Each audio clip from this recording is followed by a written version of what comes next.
اور ابھی آپ کو بتائیں، خیبر پختونخوا کے مختلف علاقے زلزلے سے لرز اٹھے۔ سوات اور گرد و نواح میں زلزلے کے شدید جھٹکے محسوس کیے گئے۔ زلزلہ پیما مرکز کا اس حوالے سے یہ کہنا ہے کہ رکٹر اسکیل پر زلزلے کی شدت 4.4 ریکارڈ کی گئی ہے، جبکہ زلزلے کی زیر زمین گہرائی 203 کلومیٹر ریکارڈ کی گئی۔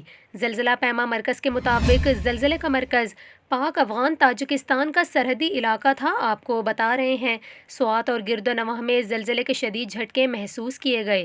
زلزلے کے باعث لوگوں میں شدید خوف و ہراس پھیل گیا اور لوگ اپنے گھروں اور دفاتر سے کلمہ طیبہ اور استغفار کا ورد کرتے ہوئے باہر نکل آئے، جبکہ زلزلہ پیما مرکز کا یہ کہنا ہے کہ رکٹر اسکیل پر زلزلے کی شدت 4.4 ریکارڈ کی گئی ہے، تاہم فوری طور پر زلزلے سے کسی جانی و مالی نقصان کی کوئی اطلاعات موصول نہیں ہوئیں۔